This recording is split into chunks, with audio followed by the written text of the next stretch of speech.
Muito bem, muito bem. Bem-vindos, irmãos e irmãs, todos que nos acompanham. Hoje, nosso fundo aqui, né, diferente para quem está acompanhando nosso estudo bíblico. Nós estamos aqui na área dos fundos da congregação, nosso salão, e tá frio, né? Tá frio aqui no Rio de Janeiro, daquele jeito que o carioca não gosta, com 12 graus pela manhã em Seropédica.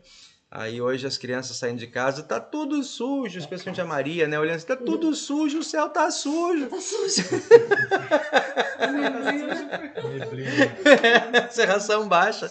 Aí o céu tá sujo, titia. E a Luane foi explicando pra ela que era serração. Acho que é a primeira vez que ela vê a serração. Vai ser 12 novamente. Vai ser, vai ser um inverno de respeito, né? Vai ser um inverno de respeito aqui para os cariocas.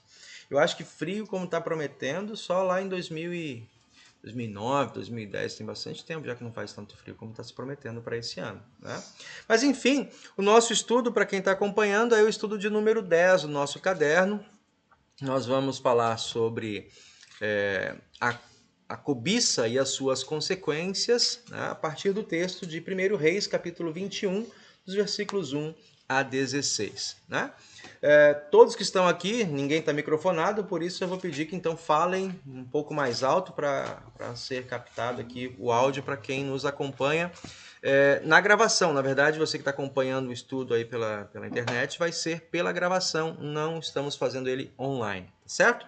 Mas para início de conversa, nós queremos invocar o santo nome do Senhor. Falamos com ele em oração. Em nome do Pai, do Filho e do Espírito Santo. Amém. Ó Senhor Deus eterno, que cria e nos dá o mundo e todas as coisas que precisamos para sobrevivermos com uma vida de qualidade.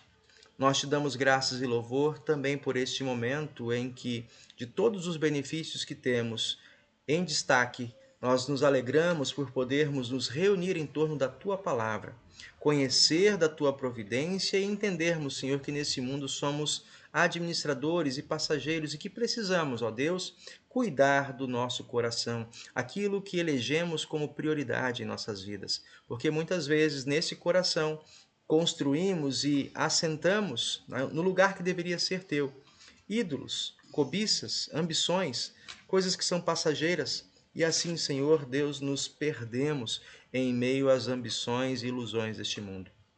Guarda-nos pelo Teu Espírito Santo, para que mantenhamos os nossos olhos fitos de que a nossa herança contigo começa aqui, mas tem a sua plenitude e o seu gozo na eternidade.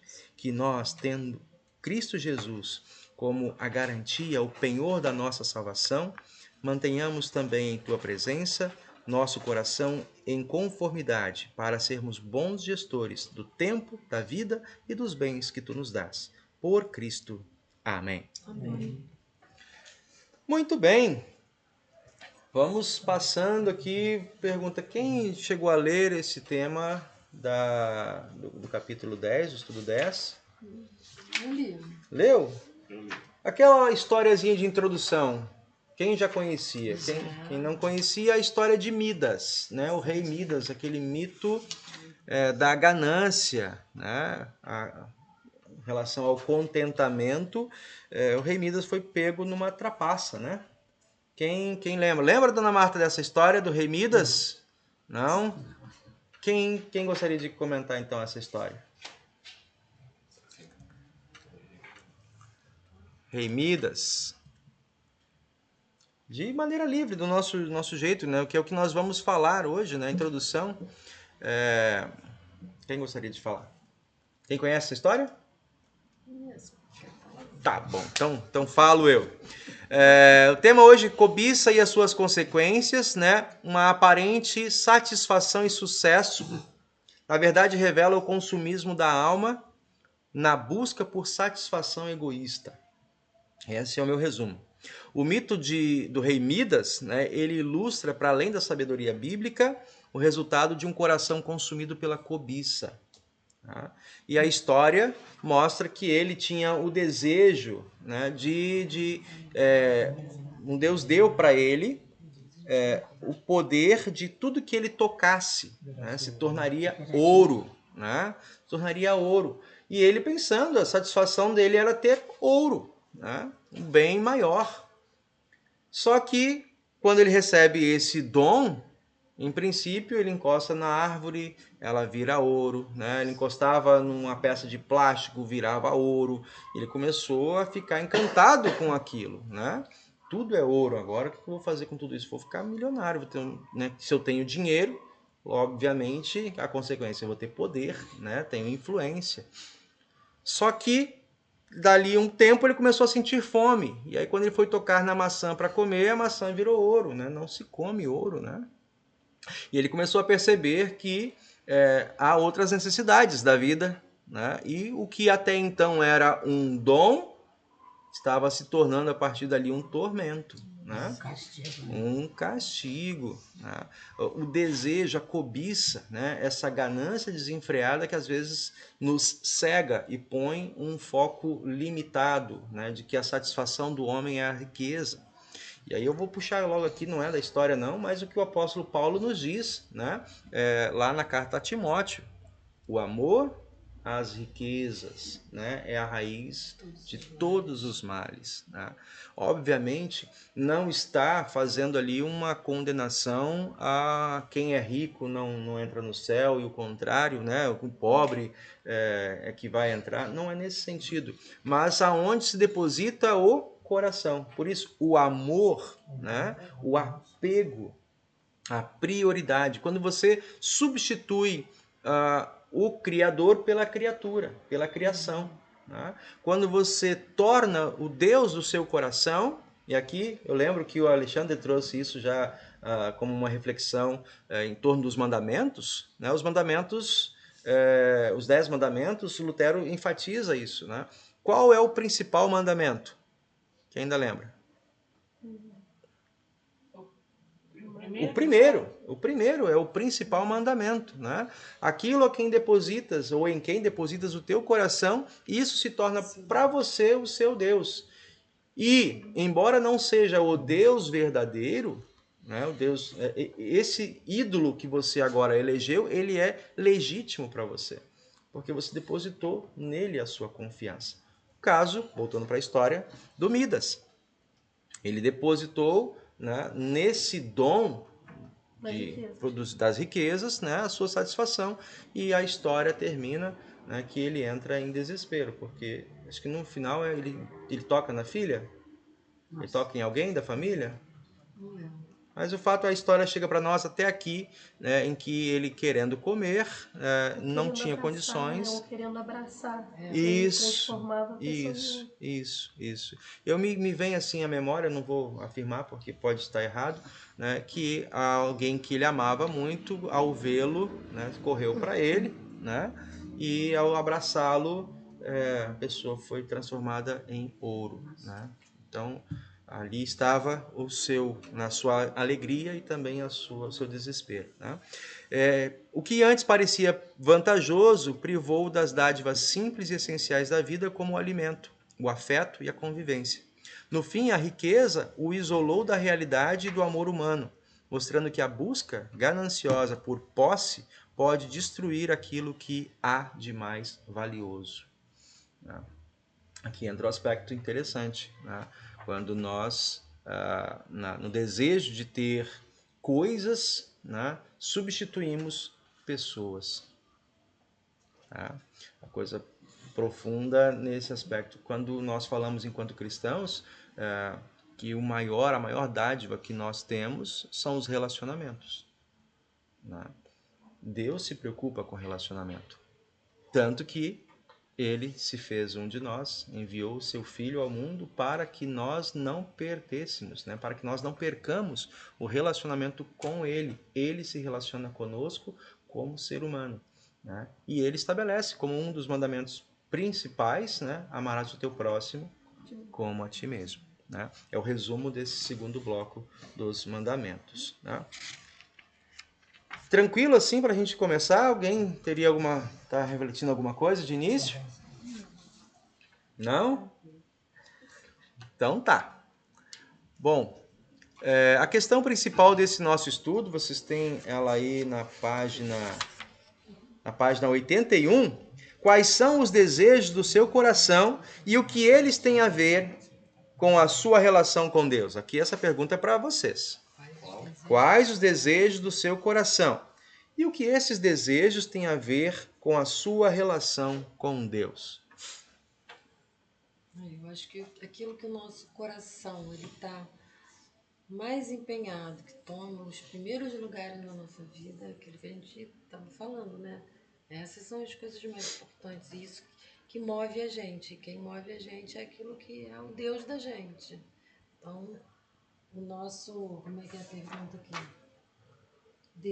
O desejo do nosso coração, ele deve ser de estar fazendo a vontade de Deus em primeiro lugar. É o que eu penso, né? Sim, sim, sim. Não que a gente consiga isso, mas é o nosso principal objetivo.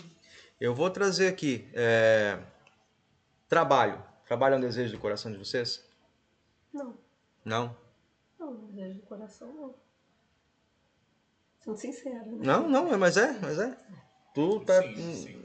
Desejo do coração. Como é que isso te aproxima, ou como é que isso se relaciona na tua vida e a tua relação com Deus? Então, até naquela lição anterior que a gente falou sobre o não roubar, né? Projeto. Mais alto. Na lição anterior que a gente falou sobre o não furte, né? Mas trabalhe. Se a gente vai trabalhar, eu entendo que tendo esse pensamento de Deus é trabalhar com dignidade, honestidade. Nesses aspectos eu estaria honrando a Deus através do meu trabalho, fazendo o meu trabalho da melhor forma possível, né? É assim que eu entendo nesse aspecto. Uhum. Família. Família é um item importante para vocês? Para quem? Família é um item importante. Com certeza. Família é um item importante? Filhos. Vou ser mais específico. Filhos são importantes? Sim. De que maneira esse pensamento, desejo, né, o desejo do coração, ou seja, o valor na família, se relaciona ou tem a ver com a sua relação com Deus? Pode ser problema, pode ser bênção ou sempre bênção? Assim, na verdade, quando eu escuto isso, desejo do coração, eu lembro da passagem bíblica que diz que vem os maus desígnios do nosso coração. Né? É o que me leva a pensar no versículo bíblico que diz isso. Então, o nosso desejo do nosso coração às vezes é corrompido.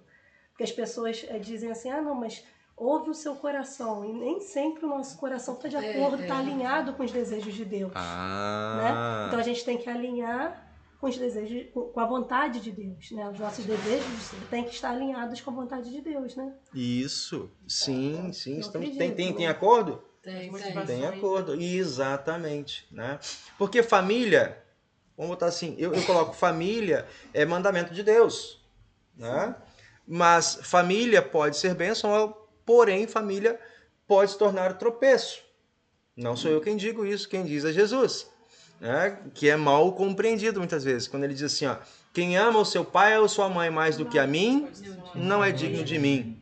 Quem ama seu filho ou sua filha, seu genro ou sua nora mais do que a mim, não é digno de mim. Não pensem que vim trazer paz. Eu não vim trazer paz, eu vim trazer espada. São textos que, se nós escrevêssemos a Bíblia, provavelmente nós não colocaríamos ali, né? Quem quer arrebanhar, quem quer agregar em torno de si né? Você quer propor, pelo menos, assim, um marketing dele não estava interessante, né? Mas o que ele está dizendo ali, não que ele seja contra a família, mas, de novo, em termos de motivação e prioridade. Porque, obviamente, né, quem tem o Senhor como prioridade no seu coração, olha para os filhos, né, no princípio que Paulo ensina também, né? Ensinai-os, né, no caminho do Senhor, não os provoquem a ira. Filhos, né? Honra o teu pai e a tua mãe. Né? Mandamento com promessa de Deus. Não aborrecer vossos filhos. Não aborrecer os vossos filhos. Né? Então, esse amor é um amor que também precisa estar medido, né?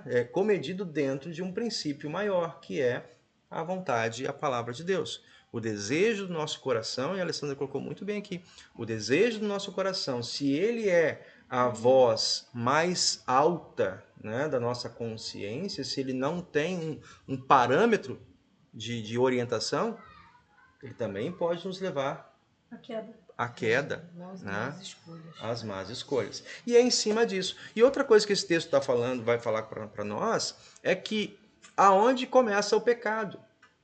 A tendência, né, humana, e isso Jesus denuncia no seu trato com fariseus, com líderes religiosos, especialmente ali no Sermão da Montanha, é que se pensava, compreendia, né, tratava pecado apenas a materialidade. Pecado está na materialidade, né, da ação contra o outro. A ação cometida. Né?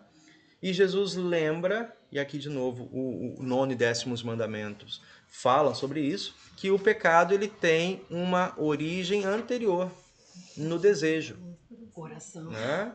Na subjetividade, no coração, tá lá, é a base, né?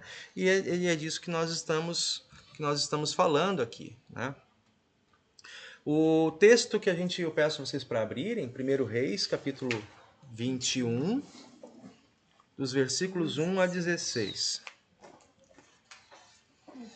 Vocês conheciam os mandamentos na organização como a Igreja Luterana dispõe? É a primeira vez aqui? 1 Reis 21. Igreja meio assim. Os mandamentos que nós temos, por exemplo, assim, ó, eu sou o Senhor teu Deus, não terá outros deuses diante de mim. Né? Não tomarás, não tomarás em vão o nome do Senhor teu Deus, porque o Senhor não terá por inocente que tomar o seu nome em vão, segundo o mandamento. E aí, chegando até lá o 10º, né? Que está lá em Êxodo 20, 17, não cobiçarás a casa do teu próximo, nem a sua esposa, nem o seu gado, nem os seus empregados, nem coisa alguma que lhe pertença. Né? Não. Uma forma mais enxuta. Não cobiçarás. Essa, só para a gente que está aqui também esclarecer, há duas organizações, disposições dos mandamentos. Igreja, como a Igreja Católica Romana, como a Igreja Luterana, nós observamos os mandamentos tendo o primeiro mandamento, eu sou o Senhor teu Deus, não terás outros deuses diante de mim, né? E o segundo mandamento, não tomarás em vão o nome do Senhor teu Deus. As igrejas reformadas, e para não ser, eu acho que a igreja presbiteriana também, né? Mas enfim, igrejas batistas, igrejas que têm o seu catecismo, que fazem parte do segundo movimento da reforma, olham para esse primeiro mandamento e o dividem em dois. Então, eu sou o Senhor teu Deus, não terá outros deuses diante de mim. E o segundo mandamento, não farás para ti imagem, né, qualquer de semelhança, nem no céu, nem na terra, nem abaixo da terra, né, porque eu sou Deus zeloso. Essa parte do Deus zeloso nós temos como o resumo, a conclusão de todos os mandamentos. Né? Eu sou Deus zeloso, que visita a iniquidade dos pais e dos filhos, até a 3ª e 4ª geração dos que me aborrecem, e faço misericórdia até 1000 gerações aos que me amam e guardam os meus mandamentos. Isso é o resumo e a conclusão de todos os mandamentos.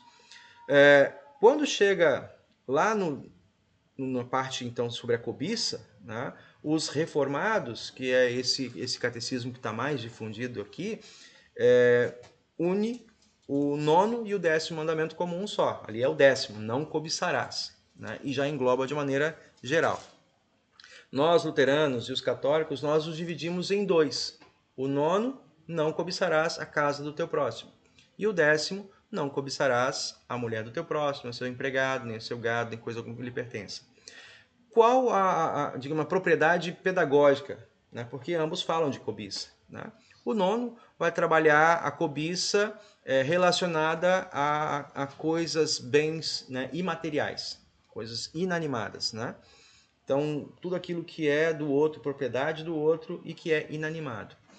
E o 10º mandamento para coisas, né, pessoas, né, seres animados. Então, animais, empregados, né, familiares. Então, a cobiça a coisas vivas. Então, essa é apenas uma distinção, que eu digo pedagógica, né, e que Lutero, lá no início, não fez ali no primeiro mandamento essa distinção entre eu sou o Senhor teu Deus e a questão das imagens, né?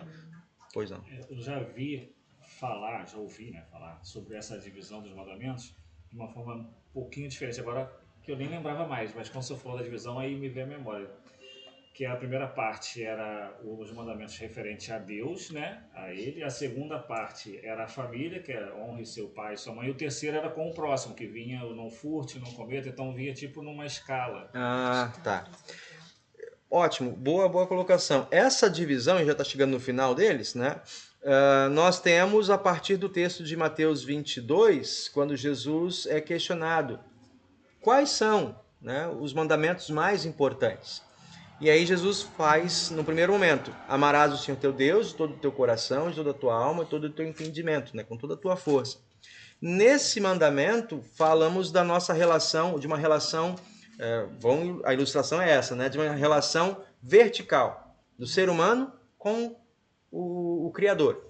Né? Então, nessa relação estão os 3 primeiros mandamentos na nossa leitura. Eu sou o Senhor teu Deus, não terás outros deuses diante de mim. Não tomarás em vão o nome do Senhor teu Deus e santificarás o dia do descanso. Esse é o primeiro grupo, nossa relação vertical com Deus. O segundo grupo, a partir do 4º até o 10º, né, a nossa relação horizontal, que Jesus resume, amarás o teu próximo como a ti mesmo. Né? Então, olhando primeiramente na relação nossa, campo doméstico, né, o respeito aos pais, e que também é o princípio do reconhecimento e valorização da autoridade, como algo que é da parte de Deus para nós. Né? Então, aprendendo a obediência, a autoridade em casa, depois você vai replicar isso para a sociedade. Né? Então, a partir do 4º, honrará o teu pai e tua mãe. O 5º, não matarás. O 6º, não cometerás adultério. O 7º, não furtarás. Né? O 8º, não dirás falso testemunho contra o teu próximo. O 9º, não cobiçarás. E o 10º, não cobiçarás a mulher e as pessoas. Né? Não roubar. Não roubar, né? Não furtar é o 7º mandamento na nossa contagem. Né? Então, assim estão. Aí tem uma questão, vocês já perceberam. Quando você tem a relação, né, no primeiro grupo, relação vertical, né, e no segundo grupo você tem uma relação horizontal. Ilustrativamente e pedagogicamente, o que está no centro dos mandamentos? Cristo. Uma intercessão de uma cruz. Né? E o princípio dos mandamentos, que Paulo vai dizer isso também, é o amor. Né? Então ali nós vemos essa evidência, a maneira como também nós, né, apresentamos, confessamos a nossa fé a partir dos mandamentos. Né? Esses mandamentos eles são cumpridos a partir de Cristo. Né? Nós valorizamos os mandamentos a partir de Cristo. Fora de Cristo, eles são julgo, né, e juízo para nós, porque sempre que nós olhamos para eles, vamos encontrar, como hoje a gente vai olhar nessa história, né, nosso pecado evidenciado. Né? Então é isso. Só para quem está aqui acompanhando, vocês têm aí na página 85 um resumo, na parte ali doutrina. Você não deve cobiçar a casa do seu próximo. O que significa isso? Devemos temer e amar a Deus e de maneira que não procuremos adquirir com astúcia a herança ou a casa do próximo, nem nos apoderemos dela sob a aparência de direito. Pelo contrário, devemos servir o próximo e ajudá-lo a manter o que é seu. E é exatamente nesse tópico que a história de hoje é contada. Né? A história do rei Acabe e as parreiras, né? O vinhedo de Nabote. Né? Então esse olhar. A segunda parte, o 10º mandamento, que não se deve cobiçar a mulher do próximo, nem seus empregados, né? E que significa isso? Lutero sempre traz esse aspecto, gente, vocês vão marcar isso, né? Devemos temer e amar a Deus. Isso é um princípio de lei e de evangelho. Né? Temer a Deus por quê? Pelo que Ele é. Ele é Deus Todo-Poderoso, Criador, né? Ele tem domínio sobre todas as coisas, e diante dessa majestade, o nosso temor, como um princípio né, da lei de Deus, né, de se confrontar com a lei de Deus. E ele coloca na sequência, amar a Deus. O que me leva a amar a Deus? Isso é o Evangelho. Eu conheço, né, e amo ao Senhor a partir de Cristo Jesus. Ele sempre traz esse destaque no início da explicação a cada um dos 10 mandamentos. Né? Então ele diz assim, devemos temer e amar a Deus de maneira que não venhamos a seduzir a mulher do próximo, nem lhe tiremos seus empregados, nem nos apossemos do seu gado. Pelo contrário, devemos insistir com eles para que fiquem com ele e cumpram o seu dever. Então, essa explicação que Lutero propõe para nós. Tá? Olhando para o texto agora, vamos dar uma lida. Vocês têm aí qual a tradução? A tradução da igreja é a NTLH. Eu vou pedir que vocês leiam, porque eu tenho aqui na tela, eu tenho a NVI aqui na tela. Essa aqui, NTLH, também tem letra maior. Quem gostaria de iniciar a leitura? Mas aí tem que botar volume. Uhum. Então tá. Até que versículo? Até o 16. Tá. A plantação de uvas de Nabote. Depois disso, aconteceu o seguinte. Acabe, rei de Samaria, tinha um palácio em Jezreel. Perto desse palácio havia uma plantação de uvas que pertencia a um homem chamado Nabote. Certo dia, Acabe disse a Nabote, dê-me sua plantação de uvas, ela fica perto do meu palácio, eu quero aproveitar o terreno para fazer uma horta. Em troca, eu lhe darei uma plantação de uvas melhor do que a sua. Ou, se você preferir, eu pagarei um preço justo por ela. Essa plantação de uvas é uma herança dos meus antepassados, respondeu Nabote. Que o Senhor Deus me livre de entregá-la ao Senhor. Acabe foi para casa aborrecido, com raiva, por causa do que Nabote tinha dito. Ele se deitou na cama, virado para a parede, e não quis comer nada. Então a sua esposa, Jezabel, foi falar com ele e perguntou, por que você está assim aborrecido? Por que não quer comer? Ele respondeu, é por causa do que Nabote me falou. Eu lhe disse que queria comprar sua plantação de uvas, ou então, se ele preferisse, eu lhe daria outra em troca. Mas Nabote me disse que não me daria sua plantação.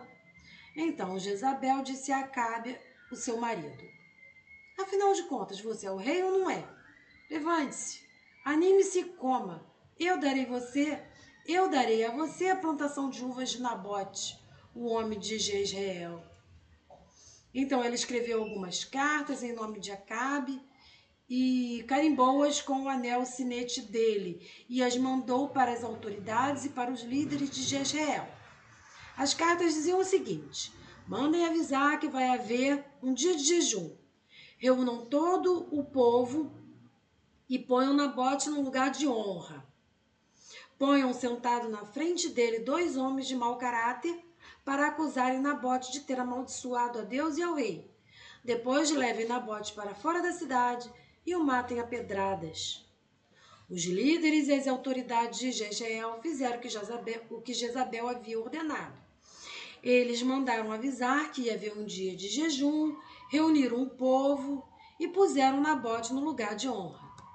Então, diante do povo, os 2 homens de mau caráter acusaram Nabote de haver amaldiçoado a Deus e ao rei. E assim ele foi levado para fora da cidade e morto a pedradas. Depois mandaram dizer a Jezabel, Nabote foi morto a pedradas. Logo Jezabel recebeu o recado, disse a Acabe, Nabote morreu, agora vá e tome posse da plantação de uvas que ele não quis vender a você. Logo que soube que Nabote estava morto, Acabe foi até a plantação de uvas e tomou posse dela. Uou! Essa é a companheira, né? Essa é a companheira, para todas né? as horas. Essa história de Nabote e de Acabe, ela é inquietante, né? Porque no início, a gente olha, não sei para vocês, como foi olhar, Por que o Nabote, né, não quis vender? Tinha uma oportunidade, né? Afinal de contas, se a gente olha lá o texto, diz assim, Preço justo, né? olha, eu quero a sua vinha, né? Interessante aqui na frente da minha casa, né? Do meu palácio. E eu te pago um preço justo, eu te dou uma outra área de terra melhor, né? Estaria ali Nabote sendo, como dizer assim, ruim de negócio? Seria esse o caso? Por que ele não podia se desfazer dessa vinha? Por amor, né? Por amor. Aos antepassados dele. Isso mesmo. Tem uma outra questão ainda legal, não apenas afetiva. Quem lembra? Herança. Herança no reino antigo, mas por exemplo assim, hoje, por exemplo assim, nossos pais, meu pai me deixa uma área de terra, né? Ele trabalhou, conquistou, tudo bem e tal, ficou para mim. Mas se, por exemplo, eu achar uma outra área, eu posso fazer isso, né? Sem apego, porque não tem uma conotação Um valor sentimental, não. ficaria só o valor sentimental. Né? Mas no povo hebreu, não. Aquela área era determinado. Lembra dos dias de Moisés? Foi determinado. Não, Moisés não, perdão, falando bobeira. Dos dias de Josué. Obrigado.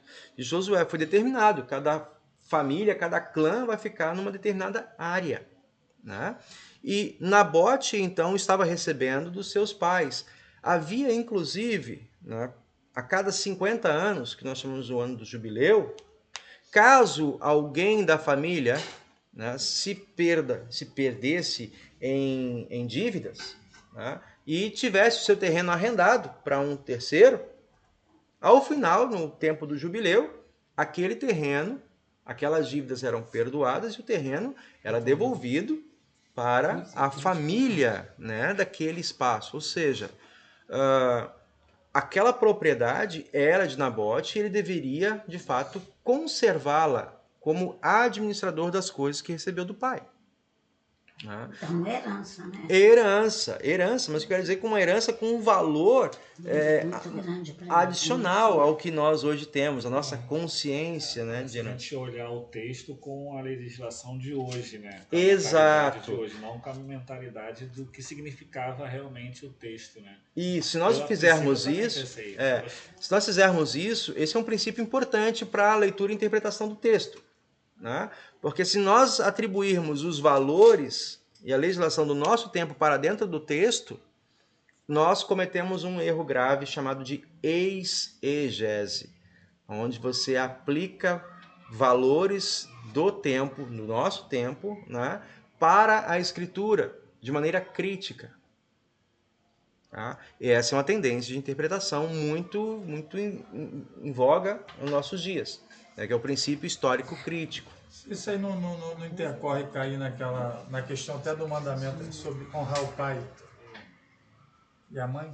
Honrar os pais? Sim, tem a ver com... Tanto é que na NVI está falando, na NVI, né, tá dizendo aqui, o Senhor me livre de dar a ti herança dos meus pais. Uhum. Tá em qual versículo? Porque eu estou com a NVI aqui, no 3. Isso. O Senhor me livre de dar a ti a herança dos meus pais. Então tem um apreço muito grande de família, de algo que vem da família, a honra da família. Tá?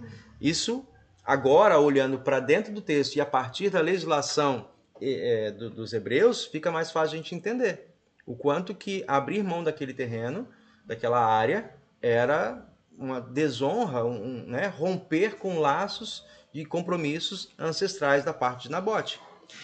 E aí vem a segunda pergunta. Acabe ignorava isso no sentido de que ele desconhecia essas leis? Não.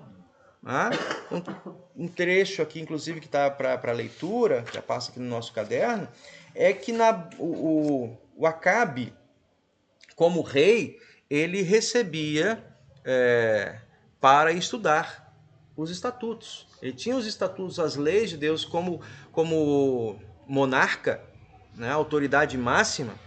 Ele deveria conhecer e estudar constantemente os estatutos e a lei de Deus. Tinha Os pergaminhos. Tinha os pergaminhos, né? Aquilo que é dado, digamos, ao representante máximo do Estado, né? Ainda hoje existe essa cultura para aqueles que estão na função de líder máximo do Estado, de conhecer as principais regras, ordens, determinações, né? A parte dos seus antecessores. Mas aqui Acabe tinha essa incumbência de conhecer e que, portanto, deveria respeitar essa regra, né? E não tentar Nabote a abrir mão do seu terreno. Começa por aí. Mas ele faz uma persuasão, ele tenta uma persuasão a Nabote, né? Quando ele percebe que Nabote, então, está firme, né, convicto do seu valor e compromisso e não vai abrir mão, a leitura, não sei para vocês, mas aqui, para mim, salta aos olhos a ilustração de um menino chorão, mimado, né? Fez bico, né? Olha que interessante, dona Marta. Acabe foi para casa, aborrecido, indignado, porque Nabote disse a ele: não te darei a herança dos meus pais. Deitou na cama, virou o rosto para a parede e não quis mais comer. Típico adolescente. E isso custou a vida do outro. Ah, sim, né? Aí entra... Oi? Acabe não era alfa, não. Não era, não. Não, Acabe não era alfa de jeito nenhum. Se for discutir esse tema do... não é alfa de jeito nenhum. Né? Por quê? Ele, como monarca, né? Ele deveria conhecer, dialogar. Não fez nada disso. Vai para dentro do quarto e respeitar, acima de tudo. Vai para o quarto, né? Se joga no canto, faz pirraça, não quer comer, né? Olha para o canto da parede. E aí vem a salvadora. A mãe mimadora. Aí vem a salvadora, né? Jezabel, essa mulher que aparece na história, né, do povo hebreu e aparece como assim uma vilã. Né? Ela tem um protagonismo, assim, um antagonismo. Literalmente, porque ela era sacerdotisa de Baal, né? Antes. E quando se casa com Acabe, ela leva consigo a sua religião, né? A sua cultura religiosa. E aí entra um problema sério que a gente vê. Acabe não é o único que passa por isso, mas Acabe, ele submete, né, a sua religiosidade, o seu papel, que o rei não era simplesmente o chefe de família, ele era um representante de Deus no meio do povo, né? E relativiza isso. Ou seja, vem, como ele não é alfa, como a gente já está falando, ele aceita e ele constrói, ele permite, né, que altares dos deuses, né, de Jezabel sejam construídos, né, espalhados ao longo do seu território, né? E Jezabel tem essa interessante estratégia, né, de fazer com que Nabote fosse morto, né? Ela prepara a morte. E aí onde que a gente toca, né? Qual é o ponto que toca aqui com relação ao 9º mandamento? É que ela articula nos bastidores, em nome do marido dela, né? As avessas do seu conhecimento, mas em nome lá com um sinete, né? Articula com seus emissários, né? E levanta uma denúncia falsa contra Nabote, de blasfêmia. Pode falar. Porque até juridicamente, né, digamos assim, mesmo com a morte do Nabote, aquilo ali também não seria de Acabe, né? Gambá. Gambazinho. Hospedeiro, é o nosso hóspede. Desceu aqui. Fica tranquila, já foi. Desceu, já foi. Não vem não. Fica tranquilo.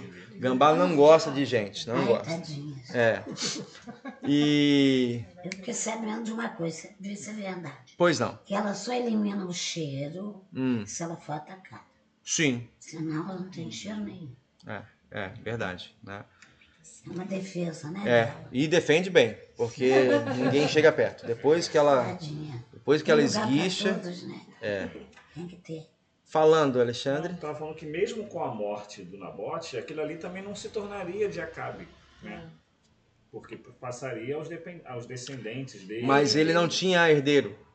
A história é que ele não Ficaria tinha... pros seus irmãos, provavelmente, né? Provavelmente. Mas Ficaria aí pra volta... família de uma forma geral. Ou seja, nem com a morte dele era permitido ao Acabe fazer o que ele fez também, se a gente for olhar dentro de um contexto da legislação hebraica da época. Sim, sim. Mas Volta em ele primeiro lugar para a ignora, família. né? Ele se vale então desse lugar de monarca e ele toma posse, né? E aí entra o aspecto que a gente vai tocar, né, que é a aparência de direito. Tá? O pecado contra o 9º e 10º mandamento, o pecado da cobiça, eu chamo de um pecado covarde, porque ele nunca vem sozinho.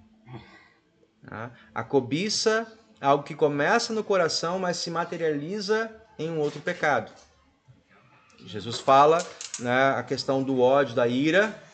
Aceito, obrigado. Água. O ódio que começa no coração se materializa com assassinato, né, com a injúria, né, com o bullying, nós já falamos lá no 5º mandamento. No 6º mandamento, começa no coração o desejo normal, natural. Começa o desejo e ele se materializa com o adultério, né, que Jesus denuncia. O adultério começa antes. Não é na materialidade, né? Mas no desejo. Também aqui a gente vê ele aplicado ao 5º e ao 7º mandamento. Ao 5º, porque matou, trabalhou, articulou para a morte de fato de Nabote. E ao 7º mandamento, porque tomou para si algo que era de Nabote, né? Sob uma aparência de direito. Então essa questão com relação ao... Davi, né? Hã? Exatamente em Davi. Perfeito, bem lembrado. Exatamente em Davi quando está falando. Perfeito, bem lembrado. Então, o pecado do 9º e 10º mandamento, que ficou ignorado nos dias, né, de Jesus entre os fariseus. E Jesus denuncia. Aonde está o problema do pecado? Não é na materialidade, está no coração. Onde Jesus denunciou chamando eles de sepulcros caiados. Se vocês não consultarem o vosso coração, não examinar, como nós dizemos, a nossa consciência, a tendência é nós vivermos uma moralidade hipócrita. Por fora, né, extremamente religiosos, zelosos, né, de boas aparências, mas não vivemos ou não nos damos conta de que estamos alimentando ídolos no nosso coração. Então, onde começa o pecado? Começa no coração. Onde eu tenho que curar o meu pecado? No coração. Então, é nesse ponto que nós vamos sendo aqui, né, apresentados a gravidade do pecado. Até onde o pecado atingiu o ser humano. Não apenas na aparência, né, nos nossos atos, na nossa fala, né, mas também nos nossos pensamentos. Ele traz algumas perguntas ali, né? O que levou Acabe a desejar tanto a vinha de Nabote? Ali nos versículos 1 e 2. Aí a página 82, ele tem uma orientação, ele traz um resumo. Alguém pode ler, por favor? Página 82, V1 e V2. Acho que a gente já passou alguma coisa. Nabote, o jezreelita, possuía uma vinha. Em Israel, a terra era vista como um presente de Deus, dado às famílias como parte de sua herança na terra prometida. O fato de Nabote possuir uma vinha mostra sua fidelidade à aliança com Deus, pois ele cuidava de uma herança que deveria permanecer na família. Tá bem resumidinho, né? Mas nós já falamos sobre isso. Então era algo que pertencia à família de Nabote, por essa razão o seu apego, né, àquela área. Né? O que levou Acabe a desejar, acho que deve vir no próximo, né?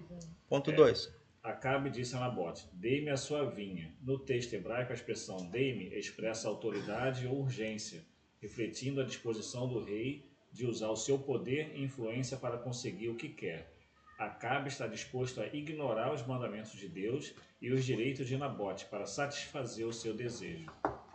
Continua, por gentileza. Tem dois, tá certo.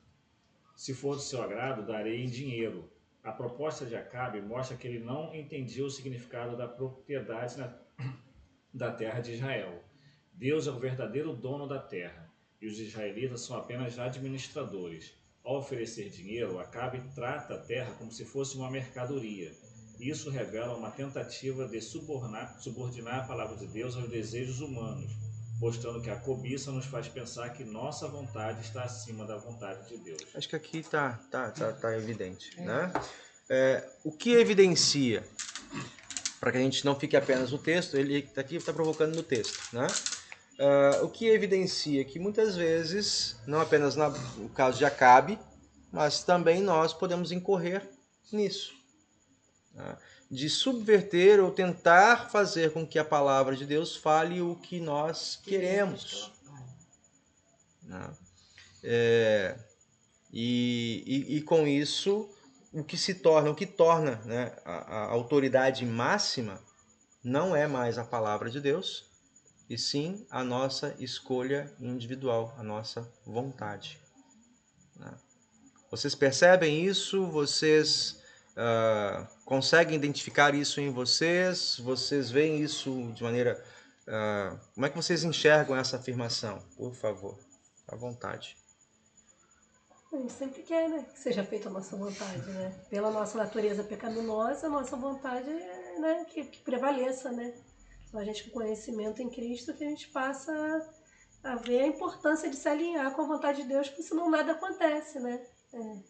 Bem colocado, bem colocado. Querer fazer a nossa vontade. A gente sempre tenta, né? Da nossa natureza sempre tentar, né? Eu acho que o perigo está exatamente em fazer com que eu queira interpretar que a vontade de Deus ele está alinhada à minha vontade, sem estar, né? É entender, Igual ele, né? ele queria que aquelas terras fossem dele. Então, por que ele queria? Ele sabia que aquilo não era vontade de Deus, mas ele... dele prevalecia. É como se ele fizesse assim, não, isso daqui tem que ser como eu quero. E às vezes a gente encontra desculpas para dizer que aquilo é a vontade de Deus, mesmo que não seja, né? A gente fica buscando. Não é do vizinho. Tá. Alexandre. Não, essa história me faz lembrar uma história que eu já contei aqui da minha família, sobre o Deus, a vontade de Deus. E era muito curioso, porque se a gente tinha que ir num lugar e... Não, Deus quer que a gente vá lá. Podia dar tudo errado, que a gente tinha que ir, porque a gente tinha que envergonhar o inimigo. Agora minha mãe não queria ir naquele lugar. Se ela amanheceu, tá tudo, como é que é? Nublado? Sujo, tá tudo sujo. Não, Deus não quer que a gente... O dia tá sujo. O dia tá sujo, não. Então, ou seja, o Deus do seu coração vai fazer a sua vontade, né? A interpretação de sinais segundo o seu interesse. Isso assim, é muito característico da minha família. Tipo assim, vou pegar uma água ali. Se o pastor trouxer água gelada para mim, é para mim fazer isso. Se trouxer água quente, não é. É uma coisa que eu convivi na infância, assim, muito engraçado.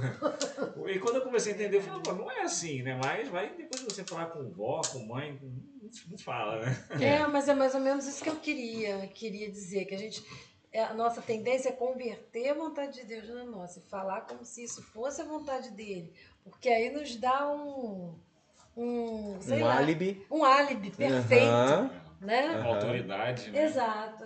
A gente fica resguardado, né? Mais alguma coisa? Não? Dona Marta, tudo bem? Tô adorando. Mas é mesmo. É muito comum. Muito bonito. É muito comum. Tem muita a gente... coisa feia no meio delas, né? Mas a história é bonita. Sim. A história bíblica, gente, eu acho que aqui é um ponto a gente lembrar e ressaltar. Quer dizer, pastor, dentro da minha ignorância, Pois não. tem muitos Acades, né? Acabes. Acabes. A vida está repetindo.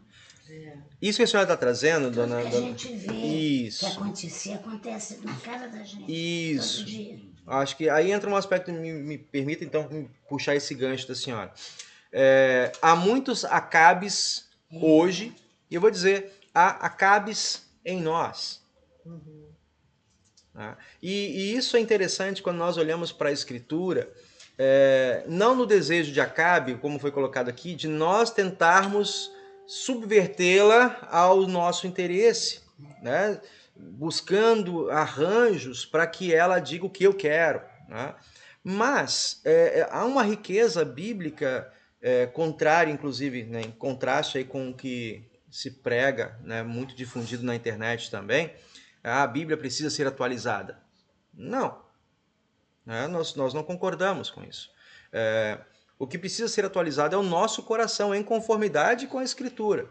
Não sendo ou não fazendo uma leitura literalista. Porque, logicamente, a forma de governo dos hebreus não é a forma de governo hoje. Mas há algo comum que transcende gerações e que o sábio, né, da carta a Eclesiastes vai falar.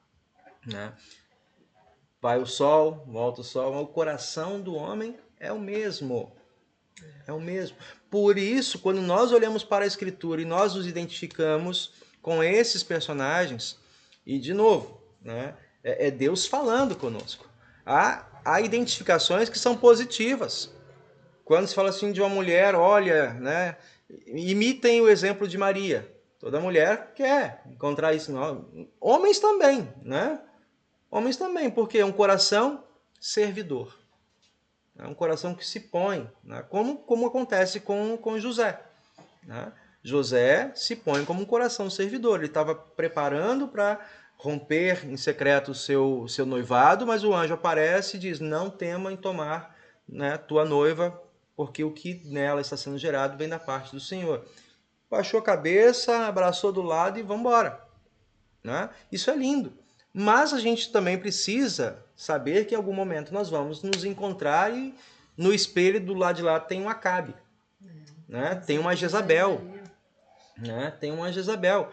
E, de novo, para a gente não perverter a Bíblia, não, eu só quero ler quando eu me parecer com José e Maria. Né? Quando eu me parecer com Acabe e Jezabel, essa leitura não foi para mim. Não, ela também é para você. Ela está denunciando algo que está no seu coração. Né? E se Deus mostra ali uma maneira correta de cuidar, curar, né? E a cura ela se dá também pela mexer na ferida, né? Para o expurgo, e aí então aguardar a cicatrização saudável. Né? Então quando nós nos defrontamos com Jezabel, com Acabe, né? E falando assim, tem um pouquinho de mim aqui, né? Estou me identificando aqui. Não tema em continuar a ler. Porque a Bíblia que revela a ferida, revela o problema, ela também aponta a cura. Nós vamos ver aqui hoje. Né? Isso é interessante. É Deus trabalhando por meio da sua palavra, tornando a leitura dinâmica, a leitura devocional na nossa vida. Digamos na linguagem de William, não? Não, pode falar. Assédio moral, né? Que o Acabe quis fazer, né? Numa linguagem moderna, né? Isso. Continua sendo pecado hoje. Continua sendo pecado hoje, né? É interessante que quando vocês estavam falando, né, me veio à memória um texto que eu li há pouco tempo atrás, quando o povo sai de Israel, sai dos juízes e pede a Samuel um rei. Sim. Samuel ficou chateadíssimo, né, e Deus apareceu para Samuel e disse, né, Samuel, eles não estão rejeitando a ti, estão rejeitando a mim. E Samuel manda, Deus manda Samuel dizer ao povo o que iria acontecer. E entre essas coisas está falando aqui, né, que o rei iria tomar suas terras, ia tomar sua melhor plantação. Né? E por que eu estou dizendo isso? Né? Tem um livro que eu li há muitos anos atrás, que era da Sueli, né? Que dizia, o sucesso é ser feliz, o nome do livro, que dizia o seguinte, Deus só diz sim para você. Né? E a gente vê claramente que Deus poderia ter ficado chateado e falar assim, não vou dar um rei para o povo. Assim como Deus deu juízes para o povo. Uhum. Né? Deus sabia, tanto é que Deus revela isso para Samuel. Samuel, eles não abandonaram a ti, estão abandonando a mim. Né? E Deus permitiu que eles tivessem o rei. Mas Deus também avisou as consequências disso. Isso mostra pra gente o seguinte, cara, qual os desejos que a gente tem que ter no nosso coração? Para saber que isso pode ter um preço lá na frente. E aí, quando ele falou o senhor falou de trabalho, eu penso assim, trabalho ou carreira? Porque tem gente que, muito mais do que um trabalho, prioriza uma carreira, em detrimento de uma família, em detrimento de uma vida com Deus. em detrimento de muita coisa, em detrimento, muitas das vezes, da própria honra, da justiça, Da saúde. da saúde. Né? Então a gente tem que colocar, né? E outra passagem até que quando vocês falavam, eu fui buscar, que eu não lembrava onde é que estava, que está lá em Provérbios 4:23. Sobre tudo o que se deve guardar, guarda o coração, porque dele procede as fontes da vida. Então, assim, né, já havia esse aviso para a gente. Sim. Né, que a gente tem que guardar o nosso coração. Né, guardar os nossos ídolos. Porque, assim, até a santidade, né, a gente conversa muito sobre isso, até a santidade pode se tornar um ídolo nosso. A gente achar que é santo demais, que a gente está fazendo demais. E esquecer, né, que a gente vive debaixo de uma misericórdia. Né, de alguém da misericórdia. Baseada no que a gente não baseado no que a gente faz e não na redenção em Cristo. Perfeito, perfeito. Né? A santidade, ela pode se tornar um ídolo se a santidade que você busca, almeja, né? Eu sou visual, né? Então vou usar essa expressão, que você visualiza, se ela não encontra Cristo. Nós somos, Paulo vai dizer, e a nossa teologia, a teologia luterana, ela é muito presente, né, constante isso. Quem não conhece, quem é que está conhecendo, a tensão, ela é uma tensão constante.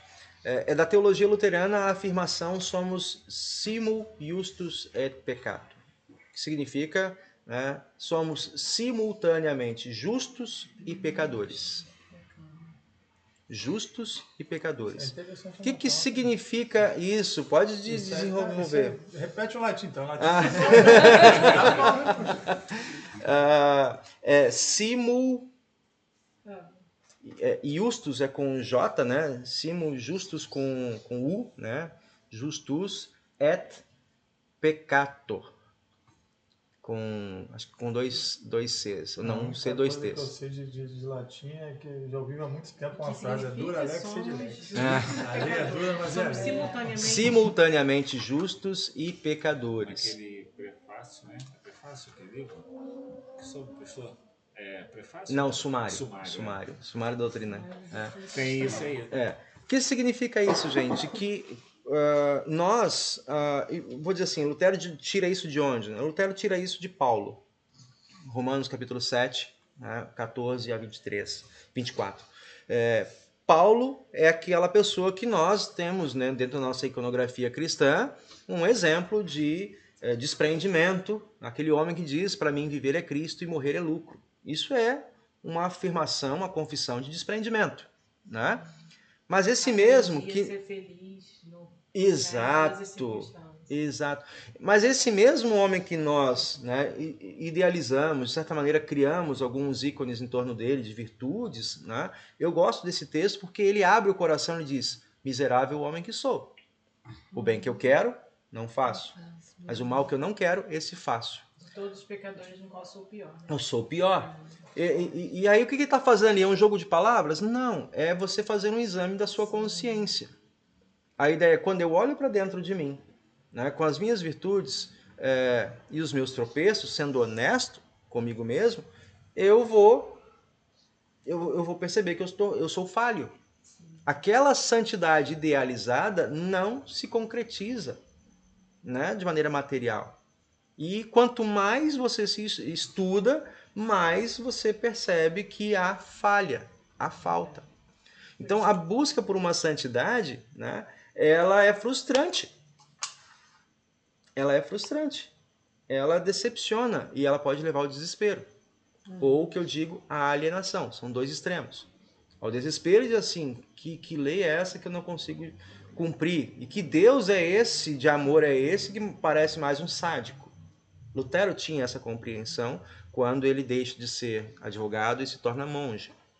Se Deus é um sádico, ele estabelece uma lei com um rigor tamanho que eu não consigo cumprir. Então, quando ele diz que a lei, ou pelo cumprimento da lei, há salvação, ele não está sendo mentiroso, mas no mínimo está sendo sádico. É a compreensão de Lutero. E a compreensão que nós extraímos a partir desse olhar de Paulo, né? Miserável homem que sou. o bem que eu quero.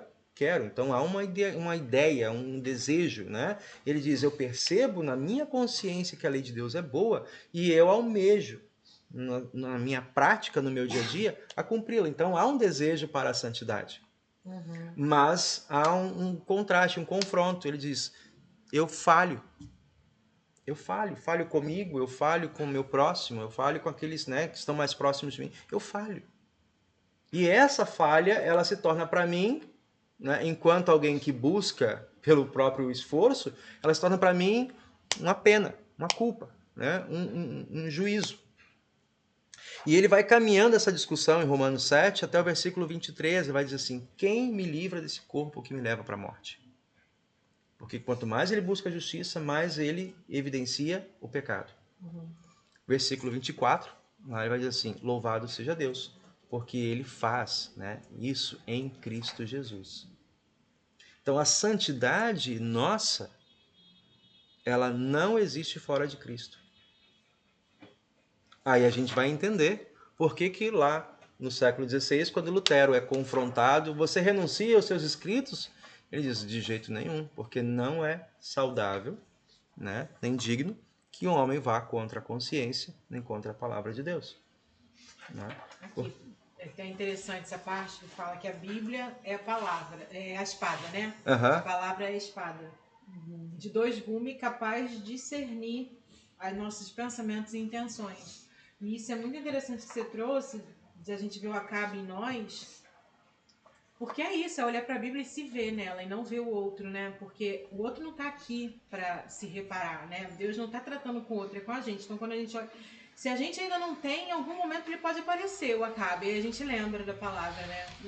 E aparecem outros, né? Não só Acabe, quanto isso que eu ia falar, Não, não só Acabe. só- Porque assim, porque eu estou se tratando aqui, né, de Acabe especificamente, mas a gente pode ver, como ele falou, o Davi, que há em nós, né? O Sansão, que pode haver em nós, Sim. e tantos outros. Sim, sim. A Jezabel. né? Jezabel, Quer se proteger, exatamente, Jezabel. A Jezabel, se você observa a Jezabel num contexto um contexto mais atual, né? Ela vê o esposo dela para baixo. Ele está em sofrimento, né? Quem é você? Você não é o rei? Se ponha de pé, Qualquer né? custo, né? Assume a tua postura, assume a sua atitude, né? Qualquer coisa por você.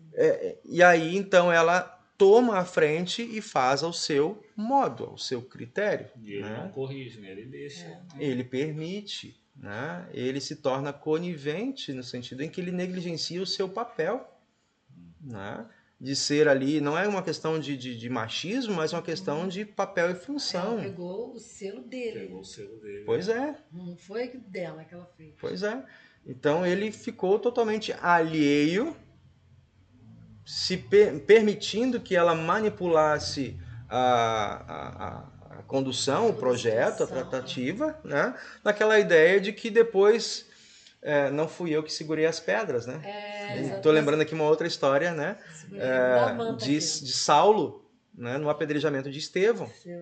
Ele, fariseu, ele não podia. Adão, a mulher que tu me deste, Senhor. Né? A mulher que tu me deste. Essa isenção. Falando assim, vem cá, de quem é esse selo, esse cordão, esse cajado, esse selo, né? Gente, vamos lá, para nós homens, isso aqui cutuca muito em nós, no nosso senso, né, de responsabilidade. Não é ser machista, mas é assumir a responsabilidade. Às vezes, na esquiva, nós deixamos outros fazerem aquilo que nos compete fazer. Né? Para que, se der errado, não fui eu que falei. Se foi errado, não fui eu que fiz. Né? Fumaça, né? Então, esse eximir-se de responsabilidade, né, pode nos levar, de fato, como o caso de Acabe, a uma destruição, a uma queda, uma ruína. Né? Ele era o homem colocado por Deus para ser o patriarca ali, o rei da cidade, né? E defender, professar a fé nesse Deus único, em contraste aos ídolos que Jezabel estava trazendo. Mas não, ele quis fazer, né, a boa vizinhança, não quis arrumar problema em casa, né, e permitiu que ela lotasse todo o reino, né? Na verdade, a história ali já começou toda errada, totalmente errada, né? Porque começou com uma mistura que Deus não permitiu. Isso. Né? E isso. ele misturou. Isso. O casamento dele já foi algo, uma desobediência da parte de Deus. E deu no que deu, né? Isso, fala. Não, uma coisa que eu estava pensando aqui, eu acho que eu fugi um pouco, porque também é uma responsabilidade da mulher como auxiliadora, né? E aí o homem vai buscar, justamente a gente não sabe qual o caráter de Acabe, no sentido dele ir lá, ficar aborrecido, mimado perante a ela, sabendo, né? Tanto delegando para ela a responsabilidade, mas também o auxílio, esperando que ela... Não é estranho. Não, isso, por isso a gente falou brincando, mas tá claro, se você for caracterizar, ele não foi, em nenhum momento, ele não foi a voz firme, aquele que guia na casa, né? No reino. Tanto começa em casa, né, se vê no reino. Não foi. Né? Ele permitiu que os ídolos e a religião, a cultura, né, dela viesse para dentro do reino e influenciasse. Né? E ali as consequências foram, o que a gente vai ver mais à frente, Elias. Né? Elias é chamado para intervir nessa história, né, em nome do Senhor, por conta dessas escolhas, né, que Acabe deixou de Jezabel tomar a frente. Acabe não fez como Josué, né? Certamente eu e a minha casa serviremos ao Senhor. Né? Gente, hoje nós não vivemos essa realidade, né, mas eu sempre faço um conselho, por exemplo, assim, com gente que está namorando, né, e aí são igrejas diferentes, mesmo que sejam igrejas cristãs, né, a gente não tem lei para isso, mas há uma recomendação. Por exemplo, às vezes eu já tive um caso aqui na congregação, o esposo, noivo, né, ele era luterano, a noiva era batista, né? Pastor, nós vamos caminhar juntos e tal. Falei, tudo bem, eu estou aqui para a gente estudar. Né? E aí ele meio que agiu assim, para não querer criar uma polêmica, né? Não, vou caminhar junto com a igreja dela. Tudo bem. A primeira coisa que eu falei com ele assim, olha, vai ter dificuldades porque a Santa Ceia entre batistas não é como nós ensinamos. Né? É uma questão simbólica. Segunda dificuldade, né? Vocês casando, quando nascerem os filhos... A Igreja Batista não reconhece, né, o batismo como sacramento e nem a existência do pecado original. Como é que você vai lidar com isso? Né? Então, eu costumo dizer nesse sentido, pastores falam a partir da palavra de Deus, mas pastores também precisam, né, levar em conta a harmonia do casal. Né? Quando você tem um conselheiro para as duas partes, é uma voz. Né? É uma voz comum. Então, no intuito, no desejo de promover de novo reconciliação. Mas quando você tem dois conselheiros de denominações diferentes, não necessariamente tem o mesmo empenho, o mesmo entendimento, por exemplo, da Bíblia. Né? Um pode lê-la de maneira relativista e o outro de maneira mais fundamentalista. Então, e isso vai interferir, logicamente, no aconselhamento do casal. Né? Então, quando a gente fala assim, de andar no mesmo caminho, o princípio bíblico lá era o Deus verdadeiro, né, e os ídolos. Quando nós vemos isso dentro da nossa cultura hoje, nós temos o Deus verdadeiro, a igreja cristã. Né, mas as denominações, elas têm divergências, né, têm diferenças. Né, e essas diferenças, elas podem falar mais alto. Né. Acabou, por exemplo, essa história que... mesmo lá, como eu não tinha mais acesso para poder influenciar, né, foi conduzida pelo pastor da outra igreja, e aí acabou que não foi à frente. Né? A esposa queria ele para lá para ficar perto, e depois que ele se tornou membro da igreja, ela deixou de participar. Aí ele também não puxou, não trouxe para cá, né, não puxou. Aí foi levando, né? Enfim, acabou não dando certo. Então, quando nós pastores falamos assim, é bom que andem juntos, nesse sentido, nesse cuidado, não é de legalismo, ou pelo menos não deve ser, né? Não é de legalismo, mas é de ter um bom para que facilite, acesso, né? Que exato. Facilite a convivência do casal, né? Um bom acesso de diálogo. Um dividido não subsiste. Bem colocado, bem colocado, né?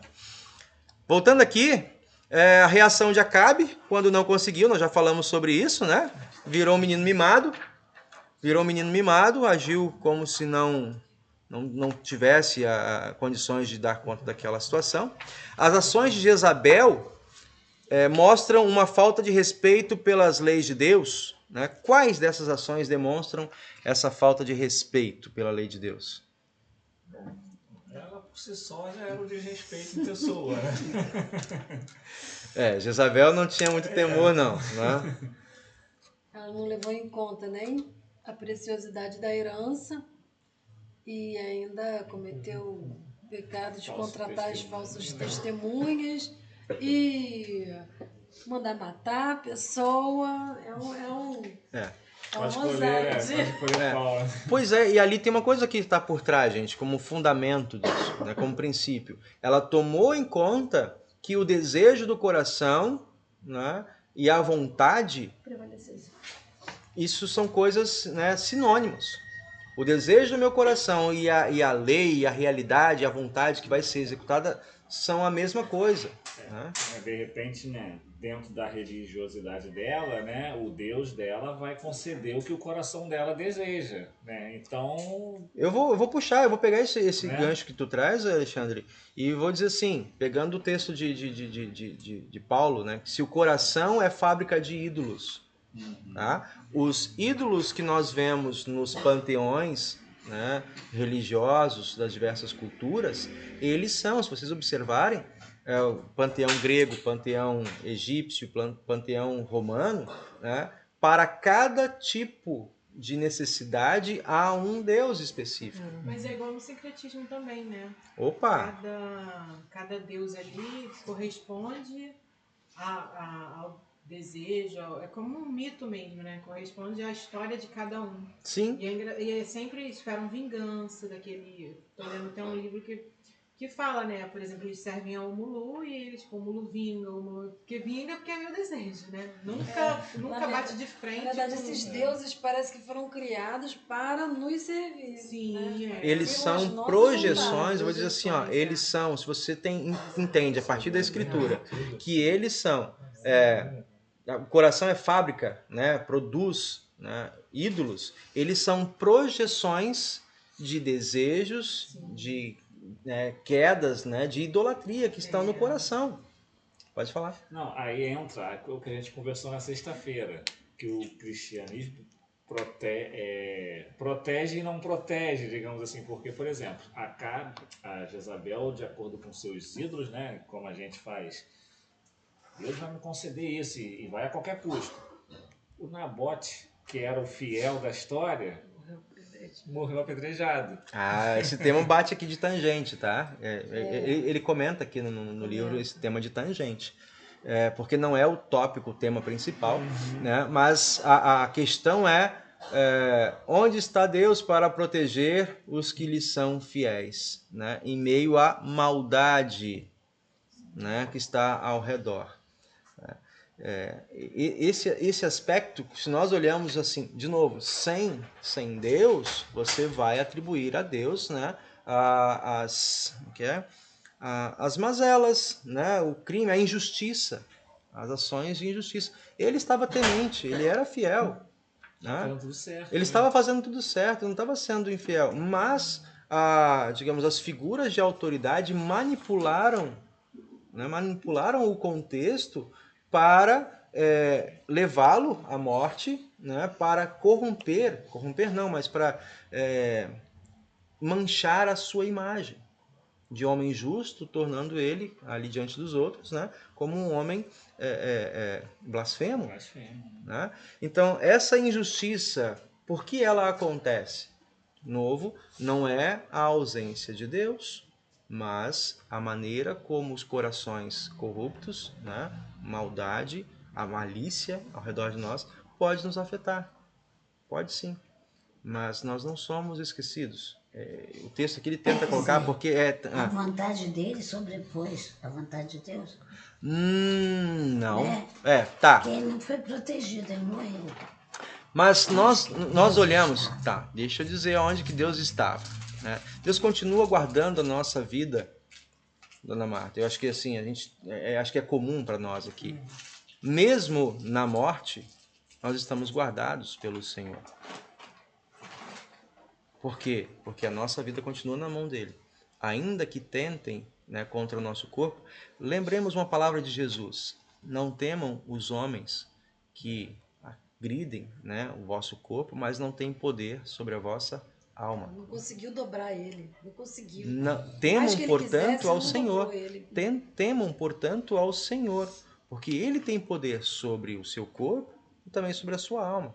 Então, ainda que Nabote, na história, tenha morrido, né, e mesmo o mais justo dos homens passa pela morte, passa pela morte, a morte não tem a última palavra.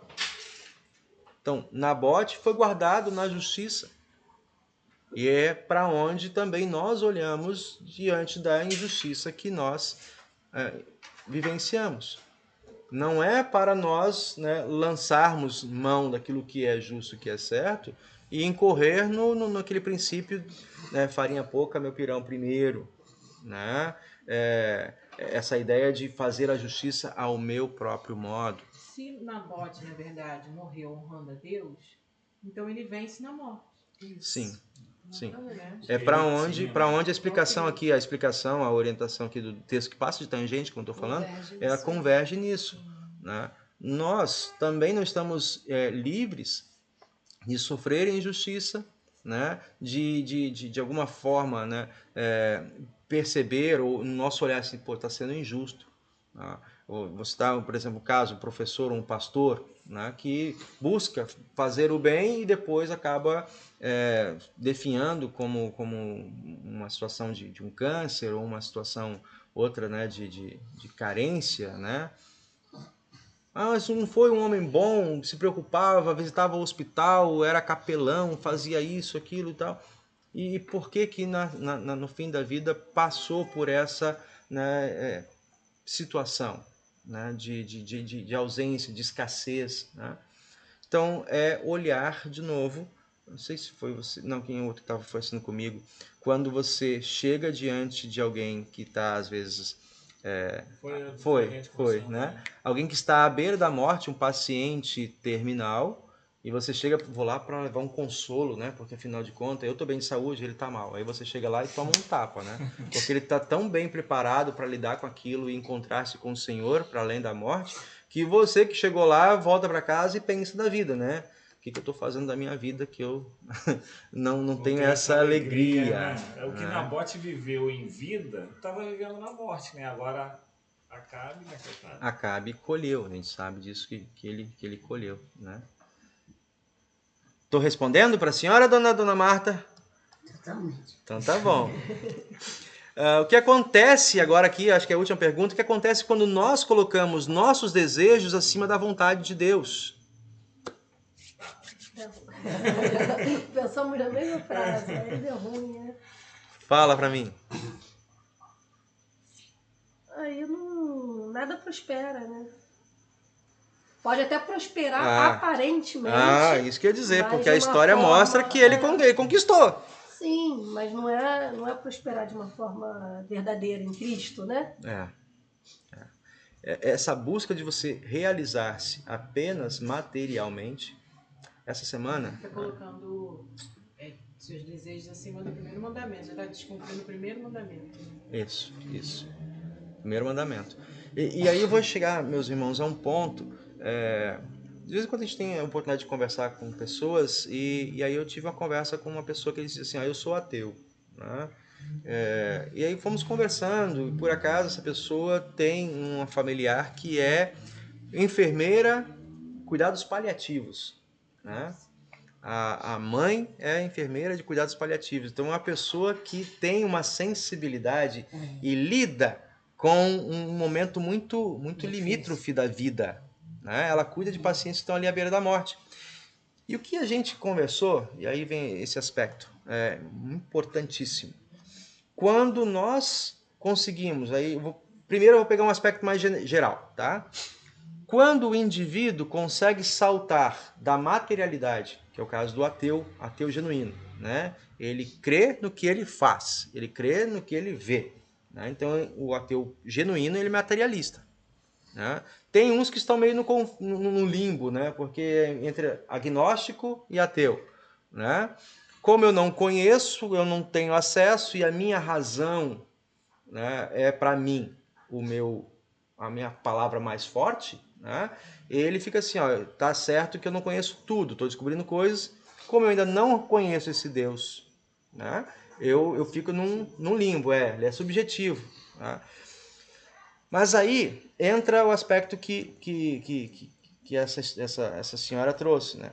Que é importante que o indivíduo salte da materialidade para esse contato com a transcendência. Porque nós não somos apenas como a planta, a flor, né, que murcha e seca e volta para a terra. Há algo mais. E mesmo o ateu ele não fica conformado com isso, porque ele lida. Tem um autor, Geisler, que diz assim: não tenho fé suficiente para ser ateu, no livro, né? Porque o ateísmo exige tanta fé quanto o cristão, né? O crente. Porque ele precisa, de fato, afirmar para si mesmo, e a despeito de todos os sinais que estão ao redor, né, e a própria consciência de que existe um Deus, algo maior, né? Ele não consegue identificar, não consegue acessar. Então, essa busca pelo que é transcendente, quando o indivíduo chega nessa condição de cuidados paliativos, o dinheiro que ele tem não vai garantir um tempo a mais, né? A influência que ele tem não vai garantir um tempo a mais, né? Não dá para comprar do lado de lá. E por mais que se venda, né? Vendeu nos anos 80, né? Quem é dos anos 80 aqui, nossa turma lembra, né? A notícia, um lugarzinho no céu, um lote no céu, que eram as notícias que se divulgavam, né? Quando você chega lá, você percebe que isso foi um engano, né? Porque não leva o contrato para o lado de lá, né? Então há essa necessidade de em que eu vou me apegar, né? O que nós temos como cristãos que supera, nós estávamos falando sobre as religiões, né, da lei e a religião do evangelho, o que supera é que em Cristo Jesus nós temos a segurança, que não é pelo dinheiro que nós temos, não é pela influência que nós causamos na nossa vida, né, enquanto vivos, não é por nada disso que nós temos acesso ao céu, que esse tesouro, que essa herança é dada a nós, é por Ele, né? Que a nossa justiça e santidade só tem valor se ela estiver vinculada a Ele. Os nossos pecados são perdoados, apagados, esquecidos por Deus, né? E as virtudes que Deus permite que nós tenhamos, elas são evidenciadas diante do Pai. Então, é esse o maior de todos os tesouros, né? Se nós colocarmos a nossa vontade acima da palavra de Deus, como aconteceu com Acabe, pode, no primeiro momento, parecer que nós estamos surfando na onda, mas isso é temporário, isso é ilusão, como diz o autor lá caminhos para o homem, Provérbios, mas que ao final se revelam como caminhos de morte, né? Então, esse apegar-se ao Senhor, estar feliz, como Nabote, aparentemente na história, ele estava, né? Isso é herança dos meus pais. Então, a herança que nós recebemos dos nossos pais, que é material, mas quando nós falamos de fé, essa é uma herança imaterial, né? Mas ainda assim, como uma igreja confessional, nós precisamos guardar ela, preservá-la, né?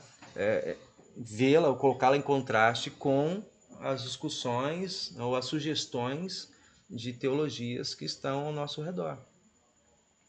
Estar numa igreja confessional é isso, guardar uma fé que é herança, né? Uma confessionalidade que é herança, né? Que nos coloca aos pés de Cristo. Isso, né, nos coloca com compromisso, mas também, permita dizer assim, um consolo. Nem certo consolo, mas um consolo. Fala. Não, quando você fala essa questão de guardar uma fé que é herança, eu falei, poxa, eu estou chegando agora, eu não tenho os pais luteranos, não tenho mais. Na verdade, é uma herança dos pais da igreja. Os pais da igreja. Isso. Também, né? Isso. Herança dos pais da igreja. Agora, mês de junho, né? Inclusive está acontecendo no seminário lá em São Leopoldo, um simpósio de vários dias vai depois, né, surtir aí com a publicação de um livro, falando dos 1.700 anos do Credo de Nicéia. Né? Guardar a fé dos pais é nesse sentido. O credo que nós confessamos: Deus Pai, Deus Filho e Deus Espírito Santo. Não 3 deuses, um único Deus. Né? E essa é a fé que a gente busca, né, levar em frente. Certo? Acho que chegamos ao final do nosso estudo. Alguém tem mais algum outro comentário? Algum destaque do nosso caderninho? Não, eu disse caderno, a única coisa que eu quero falar, a última coisa que eu vou falar hoje, é que a gente conversou, a gente estava conversando aqui e fala isso aqui, ó. Percebemos que não faz sentido imaginar que alguém possa viver uma vida santa e conquistar a salvação por si mesmo, quando a gente falou da santidade como ídolo, né? Ou seja, né, nem a santidade a gente consegue, né? A gente fala muito da salvação, mas a santidade também, se não for por Deus, a gente também não consegue, né? Perfeito. Eu ia já na conclusão mesmo do estudo. Né? Perfeito. Eu também tinha marcado lá no caderno. Tem um texto que um dos textos que eu mais gosto na Bíblia, que é Deuteronômio 8, que Deus fala assim, são só 2 versículos, né? Recordar-te-ás de todo o caminho pelo qual o Senhor teu Deus te guiou no deserto, estes 40 anos, para te humilhar, para te provar, para saber o que estava no teu coração, se guardarias ou não os seus mandamentos.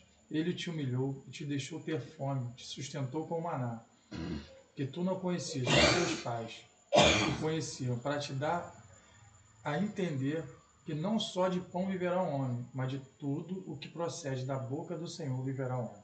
Amém. Eu amo esse texto, assim, é um dos textos que eu gosto sempre de refletir. Não é porque né? é um padeiro, não, né? Não, não, porque não só de pão vai viver. Estaria falando contra, né? Estaria falando